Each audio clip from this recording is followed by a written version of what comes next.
같이 기도하고 말씀 읽겠습니다. 하나님 아버지 감사합니다.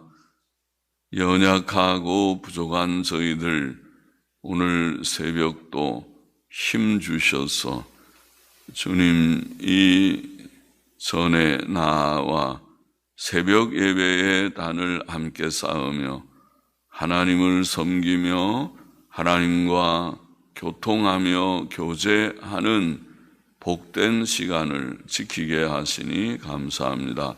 우리의 중심을 받아주시고 우리의 연약한 심신에 날마다 시간마다 새 힘을 주셔서 더욱 주를 앙망하며 의지하며 의탁하게 하여 주시고 또 주님을 섬길 수 있도록 찬송할 힘을 주시고 기도할 힘을 주시고 성경을 읽고 조금 해석할 지혜를 종에게 주시고 또 함께 묵상하고 말씀을 깨닫고 즐거이 받는 은혜와 복을 주옵소서.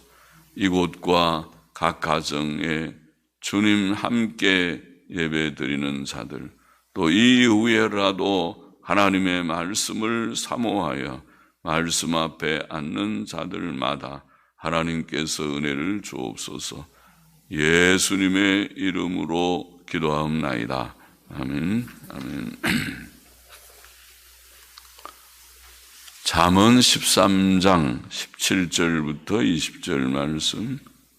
17절 봅시다. 악한 사자는 재앙에 빠져도 충성된 사신은 양약이 되느니라. 사자, 사신, 사자라는 말은 임무를 받아 파송된 자입니다.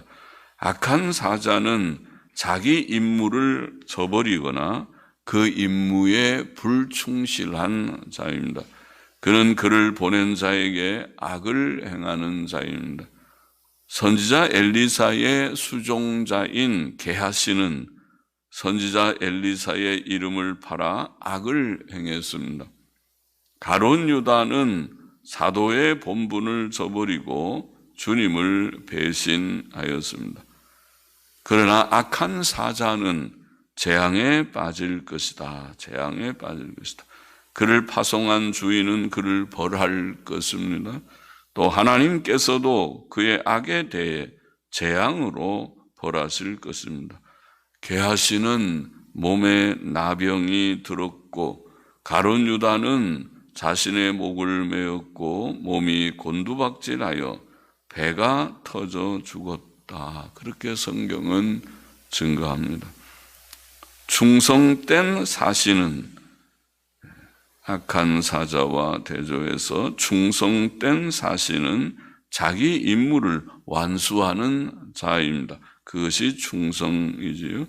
이삭의 아내를 구하러 보냄을 받았던 아브라함의 나이든 종은 충성된 사신의 좋은 예입니다.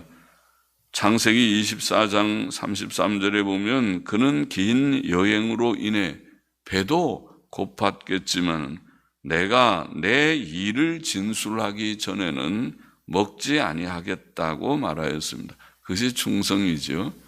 음식 먹는 것이 중요한 것이 아니고 자기의 임무 완수하는 것이 중요하다는 말이죠. 사도 바울도 충성된 사신이었습니다. 그는 주 예수의 복음을 전하기 위해 많은 고난도 견디었고 죽을 각오도 하였습니다. 그것이 충성이지요. 참 충성은 죽기까지 고난을 무릅쓰고 참고 그 직무를 감당하는 것이 충성입니다. 충성된 사신은 양약이 된다. 양약이라는 원어는 치료라는 뜻을 가진 단어입니다. 충성된 사신은 그를 보낸 자의 마음에 기쁨과 시원함을 줄 것이며 잠언 25장 13절의 표현대로 또 많은 사람에게 치료와 양약과 치료와 위로와 유익을 줄 것입니다. 또 그 자신도 칭찬과 상을 얻을 것입니다. 8절 보십니다. 훈계를 저버리는 자는, 훈계라는 말은 교훈과 징계 이런 뜻을 가진 단어라고 했죠. 무사른가 하는 단어이죠.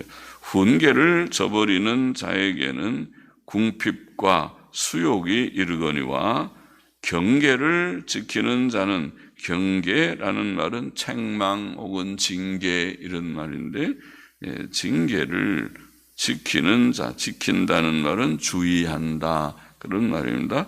징계를 지키는 자 혹은 주의하는 자는 존영을 얻느니라. 훈계를 저버리는 자에게는 궁핍과 수욕이 온다. 사람은 무지와 죄성 때문에 교훈과 징계를 저버립니다. 훈계를, 교훈과 징계를 저버립니다. 사람은 하나님과 의의 가치를 알지 못하기 때문에, 또 자신의 죄악성과 세상의 악한 풍조와 마귀의 시험 때문에 교훈과 징계를 저버리는 것입니다. 땅의 모든 풍부가 하나님께서 주신 것이며 천지 만물이 다 하나님의 것이므로 하나님께서는 교훈과 징계를 저버리는 자에게 그 모든 좋은 것을 거두실 권리도 있고 그렇게 하실 것입니다. 훈계를 저버리는 자는 가뭄이 오거나 전쟁이 오거나 경기 침체가 올 때 그는 궁핍을 경험하며 수치와 욕도 경험할 것입니다. 사람이 하나님의 복을 누릴 때는 존귀해 보이지만 병에 걸렸거나 기근으로 굶주림이 심할 때나 전쟁이 나서 헐벗고 방황할 때에는 부끄러운 일들을 경험할 것입니다.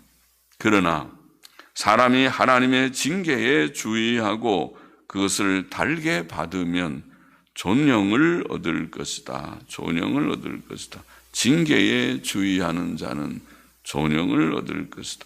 그는 회개에 이르고 의에 이를 것입니다. 그가 아무리 비천해졌을지라도 하나님께서 그의 존영을 회복시켜 주실 것입니다. 그것은 이스라엘의 역사에서 볼 수 있는 바입니다. 그러므로 하나님께서는 엘리에게 나를 존중히 여기는 자를 내가 존중히 여기고 나를 멸시하는 자를 내가 경멸히 여기리라. 우리가 하나님을 존중히 여기는, 하나님 경외하고 그 계명에 순종하기를 힘쓰는 자가 된다면은 하나님께서도 우리를 존중히 여기실 것이다. 아무리 어려운 일이 있고 힘든 일이 있어도 비천에 떨어졌다 할지라도 곧 하나님께서 회복시켜 주실 것이다. 19절 보십니다. 소원을 성취하면 마음에 달아도 미련한 자는 악에서 떠나기를 싫어하느니라. 소원을 성취하면 마음에 달아도, 사람의 소원의 성취는 마음에 달다 이렇게 표현했습니다. 소원의 성취, 즉 기도 응답은 의인들에게 해당하는 것입니다. 하나님께서는 악인들의 소원을 들어주지 않으십니다. 시편 66편 18절에 보면 내가 내 마음에 죄악을 품으면, 내가 마음속에 죄를 품으면 주께서 듣지 아니하시리라 그렇게 말씀했어요. 그러니까 우리 속에 죄악된 일이 있으면 먼저 그것을 해결하고 청산해야 할 것입니다. 잠언 28장 9절에도 사람이 귀를 돌이키고 율법을 듣지 아니하면 그의 기도도 가증하니라. 우리가 하나님의 말씀에 대해 마음을 닫으면 기도해도 소용이 없을 것이다. 먼저 말씀에 마음을 열고 또 마음에 죄악된 거리끼는 것 있으면 다 회개하고, 그럴 때에 하나님께서 기도의 문을 넓게 열어주시고 기도할 수 있게 하실 것이다. 응답을 주실 것이다. 악인의 기도는 하나님께서 들어주지 않으시지만은 의인의 기도는 들어주신다. 잠언 10장 24절에서 우리가 읽은 바가 있죠. 악인에게는 그의 두려워하는 것이 임하거니와, 이렇게 하면은 안 되는데, 위험한데, 그러다가 어려운 일들이 닥치기도 하나 의인은 그 원하는 것이 이루어지느니라. 주여, 의인 되기를 원합니다. 의인이 돼서 하나님 앞에서 우리의 소원하는 바가 시시때때로 이루어지기를 원합니다. 의인은 그 원하는 것이 이루어지느니라. 시편 145편 19절에 보면 저는 자기를 경외하는 자의 소원을 이루시며, 우리가 하나님을 경외하죠. 경외하는 자의 소원을 이루시며 또 저희 부르짖음을 들으사 구원하시리로다. 할렐루야, 할렐루야. 우리가 어려운 일을 당할 때 주여 하고 부르짖어 기도하였더니 하나님께서 우리의 목소리를 들어주시고 건져주셨다. 요한일서 3장 22절에 보면 이런 말씀이 있죠. 무엇이든지 구하는 바를 그에게 받나니. 참, 기도 응답은 복된 것이죠. 구하는 바를 그에게 받나니. 이는 우리가 그의 계명들을 지키고 그 앞에서 기뻐하시는 것을 행함이라. 이 사람 의인 맞네요. 하나님을 경외하고 예수님 믿고 또 하나님의 계명, 새 계명도 서로 사랑하거라. 새 계명을 비롯해서 가정에서도 교회에서도 또 직장에서도 그것을 실천하려고 애쓰는 의인 맞습니다. 하나님 앞에서 기뻐하시는 것을 행하기 때문에 무엇이든지 구하는 바를 받는다. 이렇게 표현했어요. 그래서 우리가 의인 되기를 원합니다. 예수님 믿고 이미 의롭다함을 얻었습니다. 이제 하나님의 계명대로 즐거이 살기를 힘쓸 때에 하나님께서 우리의 기도도 잘 들어주실 것을 믿습니다. 성도가 하나님 앞에서 가진 선한 소원이 이루어지면, 기도 응답을 받으면 그의 마음은 기쁨이 넘칠 것입니다. 잠언 13장 12절에서 읽은 바와 같이 소원이 이루는 것은 곧 생명나무라. 이제 살 것 같으다. 전에는 죽을 것 같았는데 이제는 소원이 이루어져서 기도 응답을 받아서 생명 살 것 같으다. 요한복음 16장 23절 24절에 보면 주께서 이런 기도에 대한 교훈을 하셔서 내가 진실로 너희에게 이르노니 너희가 무엇이든지 아버지께 구하는 것을 내 이름으로 주시리라. 지금까지는 너희가 내 이름으로 아무것도 구하지 아니하였으나 구하라. 그리하면 받으리니 너희 기쁨이 충만하리라. 기도 응답 받으면 기쁨이 충만해지겠죠. 그러니까 예수님의 이름으로, 우리는 부족한 자들이지만은 우리의 의가 되시고 중보자 되시는 은혜로우신 주 예수 그리스도의 이름으로 우리가 무엇을 간절히 구할 때에 하나님께서 응답하시고 우리의 기쁨을 충만케 하실 것이다. 그러나 미련한 자는 악에서 떠나기를 싫어하느니라. 참 미련합니다. 미련한 자의 악행은 그의 기도의 응답을 가로막고 도리어 하나님의 미워하심과 노하심과 재앙을 가져올 것인데, 미련한 자는 깨달음을 가지고 이거 내가 죄 때문에 그렇구나 하고 죄를 떠나야 될 텐데 죄를 떠나기, 악에서 떠나기를 싫어하니 이것이 그의 미련함인 것입니다. 악인은 미련하구나. 우리는 미련한 자가 되지 말고 지혜자, 의인 되기를 소원합니다. 20절 보십시다. 지혜로운 자와 동행하면 지혜를 얻고 미련한 자와 사귀면 해를 받느니라. 교제의 문제를 말했어요. 교제가 참 중요하구나. 누구와 교제하는가가 중요합니다. 일생의 반려자를 삼는 결혼 참 중요하죠. 결혼. 사람 됨됨이를 보고 하라. 외모만 보고 하지 말고 돈 보고 하지 말고 그러면 실패하고 말 것이다. 사람 속에 사람이 있다. 그런 말도 하더라고요. 그러죠. 사람 속에 사람이 있다. 그 말은 사람 외모만 보지 말고 그 속에 참 사람 됨됨이 속 사람을 보라는 거죠. 그것이 내면성, 인격성, 도덕성, 우리가 그렇게 표현하는 말이죠. 사람 속에 사람을 보고 결혼도 하고, 결혼할 때 사람 잘 보고 하라. 외모만 보지 말고 사람 됨됨이를 잘 보고 경건과 도덕성, 인격성을 보고 하거라. 또 친구 관계도 친구 잘 사귀라. 아무나 사귀면 나쁜 거 다 배우니까 좋은 친구, 경건하고 도덕성이 있는 착한 친구를 사귀라. 돈 많은 친구 사귀려고 하지 말고, 집 배경이 좋은 친구 사귀려고 하지 말고, 그거는 다 이기적이게 나중에 좀 도움이 될까나 그래서 접근하는 그런 친구들이고, 그 친구 사귀지 말고 참 친구는 착한 친구가 참 친구다. 교회 소속도 마찬가지죠. 어느 교회에 소속되느냐 하는 것이 그와 그 가정에 결국은 복과 불행에 큰 관련이 될 것이라고 봅니다. 소속도 중요합니다. 본문은 교제와 동행의 대상을 지혜자와 미련한 자로 구분합니다. 잠언이 증거하는 대로 지혜자는 하나님 경외하고 그의 계명을 순종하여 의롭고 선하고 진실하게 사는 자, 그가 지혜자요.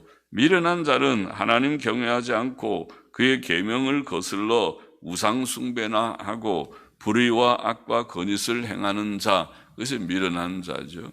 두 자는 완연히 구분이 되고 구별이 될 것입니다. 사람이 지혜로운 자와 동행하면 지혜를 얻고 미련한 자와 사귀면 해를 받는다. 당연한 결과이죠. 사람은 친구의 영향을 많이 받지요. 받죠. 사람은 잘 따라하는, 흉내내는 그런 성질이 좀 있죠. 그래서 사람은 그 친구를 보면 그와 어울려서 친하게 지내는, 그냥 모든 사람은 다 친근히 하긴 하지만은 진짜 서로 깊은 대화를 나눌 수 있는 저 사람의 절친이라고 하나요? 절친이 참 친한 자가 누구냐, 그거를 보면 그의 인품을 대충 짐작할 수 있습니다. 이 사람 저 사람 아무나 다 그저 친근히는 하지만은 정말 절친은 아니겠죠. 절친을 보면 저 사람 이상하네, 저런 사람하고 저렇게 절친이네, 좀 그 사람 이상한 거 아니야? 이렇게 볼 수 있고, 아이고 저 사람 친구를 보니까 저 사람 괜찮은 사람 같으네, 그렇게 볼 수도 있고 그렇죠. 친구를 보면 대충 그의 인품을 짐작할 수 있습니다. 지혜는 경건과 도덕성이고 그 결과는 평안과 형통과 행복과 영생이지만은 죄는 미련함이고 그 결과는 질병과 기근과 불행과 죽음입니다. 그러므로 성경은 악한 교제를 경계합니다. 조심하라, 조심하라. 고린도전서 15장 33절에 보면 속지 말라. 악한 동무들은 선한 행실을 더럽히나니. 악한 교제를 하면, 악한 친구와 자꾸 친하게 지나면, 세상 사람과 친근히 지나면, 그러면 나도 모르게 은연히 세상의 잘못된 가치관이 내 속에 스며들어옵니다. 그래서 참 사람이 잘못된 길로 가요. 친구 때문에 아유 저 사람 친구 때문에 버렸구나, 그렇게 됩니다. 우리가 하나님 앞에서 바르게 잘 살려면 바른 가치관, 바른 관을 가져야 돼요. 바른 세계관, 바른 인생관, 바른 가치관, 바른 생각을 가져야 돼요. 하나님께서는 성도의 가장 귀한 교제의 대상이십니다. 우리는 하나님을 경외하며 그를 섬기며 그에게 친근히 해야 된다. 하나님을 친근히 한다. 하나님 친구, 하나님은 우리의 친구가 되신다. 감히 우리가 하나님을 친구라고 할 수 없지만은, 그러나 우리는 하나님을 가까이 해서 친근히 하기를 원합니다. 신명기 10장 20절에 보면 내 하나님 여호와를 경외하여 그를 섬기며 그에게 친근히 하라. 우리 보고 그렇게 교훈했어요. 율법에 하나님과 친근히 하십시오. 친근히 해야 됩니다. 옛날에 에녹은 아까 우리 찬송가에도 나왔지만 에녹은 65세에 무드셀라를 낳은 후에 300년을 하나님과 동행하며, 성경에 그렇게 표현했어요. 65세에 무드셀라를 낳은 후에 300년을 하나님과 동행하며 자녀를 낳았고, 하나님과 동행하다가 하나님께서 그를 데려가심으로 세상에 있지 않았더라. 창세기 5장 21절 이하에 그렇게 기록되어 있죠. 에녹은 300년 동안 하나님과 동행하면서 자녀도 낳았다. 참 보통 자녀를 낳아서 기른다는 것이 보통 힘든 일이 아니지 않습니까? 그러나 자녀를 낳아 기르면서 하나님과 동행하는 경건한 에녹이었구나. 그러다가 하나님께서 그를 데려가셔서 죽음을 보지 않고 하나님께로 올리었다고 봅니다. 그래서 히브리서 11장에 보면 죽음을 보지 않고 올라갔다. 에녹의 승천. 놀라운 성경에 그런 인물이 없죠. 하나님께서 아무나 그렇게 하시지 않고 에녹은 특별한 인물이었다. 예수님의 예표와 같은 인물이었다. 노아도 하나님과 동행한 의인이었습니다. 창세기 6장 9절에 보면 노아는 의인이요 당세의 완전한 자라. 그가 하나님과 동행하였으며, 동행이라는 말은 정말 절친만 할 수 있는 말이죠. 함께 같이 걸어가는 것이 동행이죠. 욥은 고난 중에 전에 하나님의 우정이라는 표현에서 우정, 즉 그의 친밀한 교제가 그의 장막 위에 있었던 날들을 회상했습니다. 욥기 29장 4절에 보면 나의 강장하던 날과 같이 지내었으면, 그때 건강하게 참 행복하게 지나던 날들을, 과거의 날들을 기억하면서 그때는 나의 강장하던 날과 같이 지내었으면 그때는 하나님의 우정이 내 장막 위에 있었으며. 하나님이 우정, 우리 친구 관계입니까?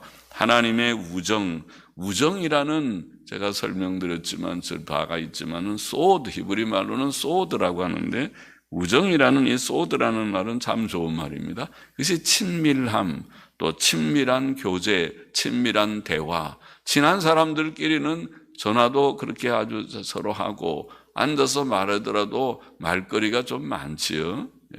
친하지 않은 사람은 말거리 몇 마디 하고 나면 그다음에 할 말이 없을 터인데, 친한 사람은 친밀한 대화, 이게 우정, 소드라는 말입니다. 욥은 하나님과 친밀한 대화를 나누는, 친밀한 교제를 나누는 자였구나. 하나님을 경외하며 정직하게 행하는 자들에게는 하나님의 친밀한 교통이, 욥처럼 친밀한 교통이 있습니다. 시편 25편 14절에 보면 여호와의 친밀함이 경외하는 자에게 있으며 그 언약을 저희에게 보이시로다. 그게 친밀함이라는 말도 히브리 말로는 소드입니다. 앞에 말한 우정이라는 말입니다. 소드, 친밀함.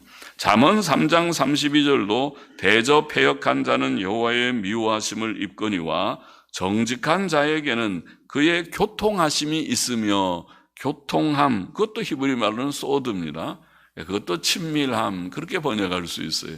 친밀함, 친밀한 대화, 친밀한 교통, 교제, 소드가, 우리들에게도 소드가 있어요. 하나님과의 소드, 하나님과의 친밀함, 하나님과의 친밀한 대화, 하나님과의 우정, 하나님의 우정, 하나님의 교통하심이 우리에게도 있기를 소원합니다. 에녹처럼, 노아처럼, 욥처럼, 그리고 성경에 말씀한 여러 말씀 구절에서 나온 것처럼 하나님과의 친밀함이 있기를 원합니다. 본문의 교훈을 정리해 보십시다. 첫째로, 악한 사자는 재앙에 빠져도 충성된 사신은 양약이다, 혹은 치료다. 우리가 악한 사자처럼 되지 말고 충성된 사신이 되라는 말이죠. 성도도, 교회 직분자도 유념해야 될 말씀이죠. 충성된 사신이 되어 말과 행실로서 다른 사람들에게 유익을 끼치는 치료와 양약이 되는, 하나님의 마음을 시원케 하는 그런 종들이 되기를 원하고 되어야 하겠습니다. 충성된 사신 기억을 해야 돼요. 둘째로, 교훈과 징계를 저버리는 자에게는 궁핍과 수욕이 일어나 책망에 주의하는 자는 존영을 얻는다. 교훈과 징계를 저버리지 말고 책망을 잘 주의하고 달게 받는 우리가 되어야 하겠다. 책망에 주의하라. 성경 말씀을 읽고 듣고 배우고 묵상하고 실행하기를 힘쓸 때 그렇게 되겠죠. 말씀을 무시하지 말고 말씀 속에는 교훈도 있고 책망도 있고 하니까 하나님의 말씀 또 성경적 설교를 들을 때 아유 저 목사님은 나를 위해서 지금 나한테 욕하고 야단을 친다.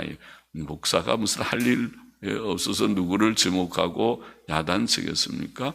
성경이 야단을 치는 성경의 때때로 교훈도 있고 책망도 있고 그런 것이 아니겠습니까?